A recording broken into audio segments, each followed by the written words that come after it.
वस्तु है जिसका कोई मोल नहीं है, अमोलक है वो। तो गुरु क्या देता है? गुरु आत्म ज्ञान देता है। क्या है आत्म ज्ञान? क्या किसी रोशनी को देखना आत्म ज्ञान है?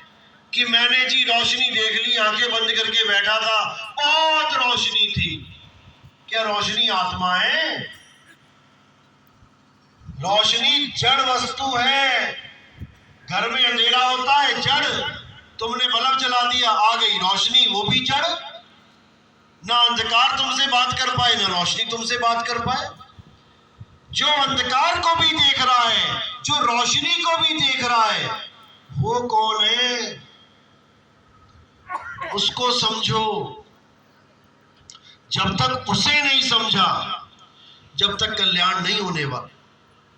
इसीलिए साहिब ने बोला, आत्म ज्ञान बिना नर भटके, कभी काबा कभी काशी, जल में मीन प्यासी, मोह देखते आवे हंसी।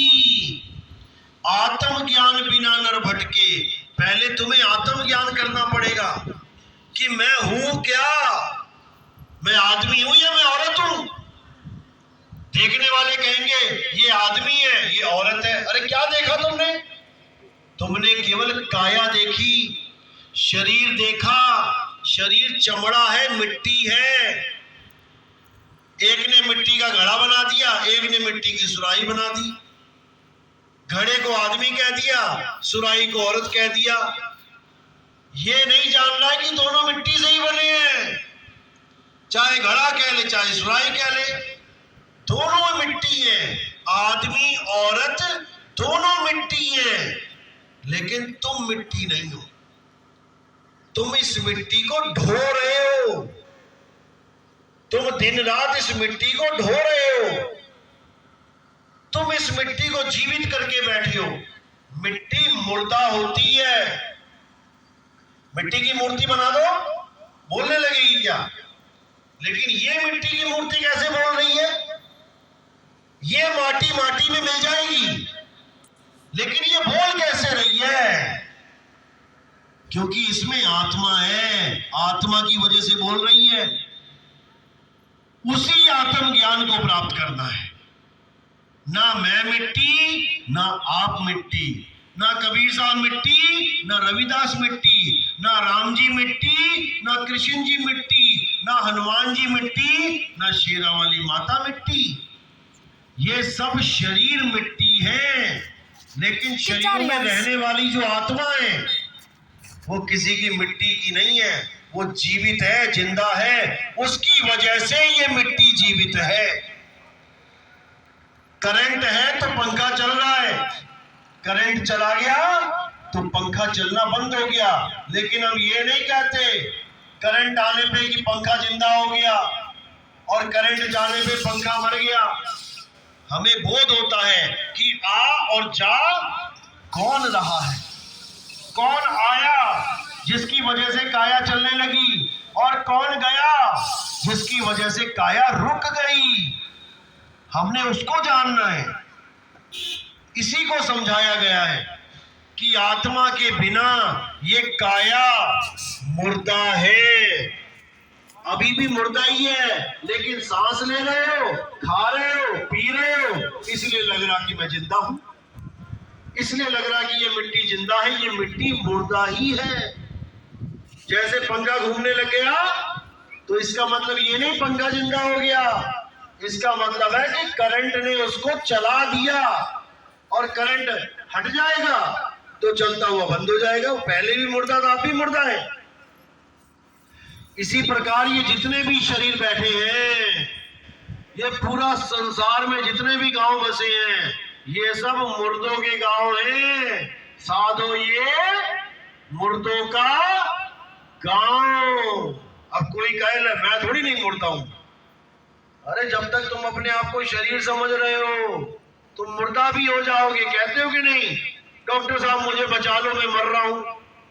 तो मरने के बाद मुर्दा ही तो होगे, लेकिन तुम मुर्दा नहीं हो। तुम आत्मदेव हो भाई, आत्मा हो तुम, लेकिन तुम शरीरों में आके जीव बने बैठे हो। अब ये जीव अवस्था को त्याग के अपनी आत्म अवस्था में आ जाना है। इसी को बोला है कोटि तो ब्रह्मा भय। क्यों भय? क्योंकि गलत भक्ति मिल गई। गलत भक्ति मिल जाएगी तो ब्रह्मा बन जाओगे। अरे कोटि तो ब्रह्मा भय, कोटि भय ईश, और साहिब तेरी बंदगी से जीव बने जगदीश। ना ब्रह्मा बनना है ना ईश यानी शिव बनना है। क्या बनना है? पीव, आत्म स्वरूप हो जाना है। फिर ना तो कोई तुम्हें जला पाए ना तुम्हें कोई काट पाए। कोई नरक नहीं, कोई स्वर्ग नहीं। नरक स्वर्ग दोनों से न्यारा, जानेगा कोई जाननहारा। फिर ऐसी अवस्था मिलेगी, ना नरकों में जाओगे ना स्वर्गों में जाओगे, ना सतलोक में जाओगे ना नरक लोक में, किसी लोक में नहीं, ना ब्रह्म लोक में ना शिवलोक में। फिर कहाँ रहोगे? अपने में आपे को पाया और संग की सहेली भेद बताया। अपने आप में रहना है। जैसे कछुआ होता है, कछुआ निकलता है पानी से तो चलने लग जाता है आगे आगे आगे। जैसे कोई जानवर आता है उसे मारने, तो कछुआ ना तो जमीन में घुसता है, ना जंगल में दौड़ता है, ना पेड़ पे चढ़ता है। क्या करता है वो? अपने आप में सिमट जाता है। और कछुआ जब अपने आप में सिमट गया, अब उसे कोई पकड़ ना पाए, छुप गया अपने आप में। इसी प्रकार जब यमदूत आएंगे, आपको पकड़ेंगे, तब आपने क्या करना है? आपने अपने आप में सिमट जाना है। जैसे ही सिमट जाओगे, अब तुम्हें कोई नहीं पकड़ पाएगा। ये ज्ञान सूरत को है सिमटने का, याद रखना। जैसे कोई तुम्हें मारने आता है तो क्या करते हो तुम? किसी ने डंडा उठाया तो क्या किया तुमने? सिमट जाते हो। तुम्हारे पास ज्ञान है सिमटने का। कोई तुम्हें डराए तो क्या करते हो? सिमट जाते हो। सिमटने का ज्ञान है, लेकिन तुम काया को सिमटाना चाहते हो। तुम काया को सिमटा रहे हो, जबकि सिमटना सूरत को है। सूरत फंसी संसार में, तासे पर गई दूर। सूरत बांध स्थिर करो, आठों पहर हुजूर। जब तुम्हें ऐसा गुरु मिल जाता है जो तुम्हारे ये तंत्र मंत्र जंतर सब छुड़वा देता है और तुम्हें तुम्हारा आत्मज्ञान रखा देता है, तब तुम्हारी सूरत 24 घंटे अपने निज रूप में रहना शुरू करती है, अपने निज स्थान पे रहना शुरू करती है। धीरे धीरे धीरे धीरे वो अपने आप को इस काया से अलग पहचान लेती है कि ये शरीर मैं नहीं हूं, मैं शरीर से अलग चीज हूं।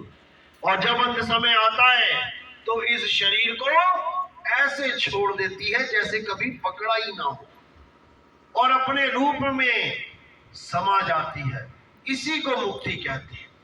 इसके अलावा कोई कहे कि जी गुरुजी तुम्हें कहीं लेके जाएंगे, अरे कहाँ लेके जाएंगे? जब गुरुजी ने नाम दिया तो क्या बोला कि तेरा साईं तुझ में है, जाग सके तो जाग। पानी सुनिए ना, ज्यों तिल माही तेल है, ज्यों चकमक में आग, और तेरा साईं तुझ में है, जाग सके तो जाग। तो मेरा साईं जब मुझ में है तो मैं कहां जाऊं साईं को ढूंढने? मैं कौन से सतलोक को जाऊं, मैं कौन से स्वर्ग को जाऊं, मैं कौन से गोलोक को शिवलोक को कहां जाऊं, जब मेरा साईं मुझ में बैठा है? मुझे केवल अपना ज्ञान नहीं हो पा रहा है कि साईं तो मुझ में है, लेकिन मैं हूं कौन? क्या मैं शरीर हूं? क्या मैं मन हूं? क्या मैं 3 गुण हूं? क्या मैं माया हूं? मैं हूं क्या? जब तक मुझे मेरा ही ज्ञान नहीं मिला, आत्म ज्ञान नहीं मिला, तब तक परमात्मा नहीं मिलेगा, जितना मर्जी जोर लगा ले कोई। इसलिए सबसे पहला ज्ञान ये है कि मैं हूं कौन। जब तक ये नहीं समझा आपने, जब तक बात नहीं बनेगी। तो आत्म ज्ञान का मतलब ही ये होता है खुद का ज्ञान। जैसे मैं लिखूं आत्म कथा, तो खुद की कथा, आत्म हत्या खुद की हत्या, आत्म रक्षा खुद की रक्षा, आत्मनिर्भर